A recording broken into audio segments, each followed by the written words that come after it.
പേര് പറയേണ്ട കാര്യമുണ്ടോ? എന്റെ പേര് ചിന്നു.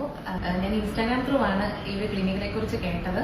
അപ്പം ഞാൻ പുറത്തായതുകൊണ്ട് ഞാൻ ഇൻസ്റ്റാഗ്രാമിൽ വിളിച്ചു, ഓൺലൈൻ കൺസൾട്ടേഷൻ എടുത്തു. അപ്പം മാം ഒന്നും പറഞ്ഞില്ല, നേരെ ഇങ്ങ് പോന്നോളം പറഞ്ഞതുകൊണ്ട് ഞാൻ എയർപോർട്ടിൽ നിന്ന് ഡ്രസ്സ് പോലും മാറാതെ ആ ഒരു ഡയറക്റ്റ് ഇങ്ങോട്ട് വരികയായിരുന്നു ചെയ്തത്. സോ വന്നത് ഞാൻ കണ്ടുപിടിച്ചതെല്ലാം ഒരു എനിക്ക് 100% എനിക്ക് എന്റെ പല്ല് കറക്റ്റ് എന്റെ ചിരി ഇത്രയും നന്നാക്കി തന്നതിന് മാമിന് ഒത്തിരി താങ്ക്സ്. എനിക്ക് എന്താ പറയേണ്ടതെന്ന് അറിയത്തില്ല, ഞാനിങ്ങനെ കൺഫ്യൂഷൻ അടിച്ചാണ് ഈ വീഡിയോ എടുക്കുന്നതും. ആരെങ്കിലും ഇതുപോലെ നമ്മുടെ പല്ല് അല്ലെങ്കിൽ നമ്മുടെ ചിരി നന്നാക്കണം എന്ന് ആഗ്രഹമുള്ളവർക്ക് ഫോർ ഷുവർ നിങ്ങൾക്ക് ഇവിടെ വരാം. മാം ഭയങ്കര ഫ്രണ്ട്ലിയാണ്. നിങ്ങൾക്ക് 100% വിശ്വസിച്ച് ഇവിടെ വന്ന് ചെയ്യാൻ കേട്ടോ. ഇതാണ് എന്റെ റിസൾട്ട്.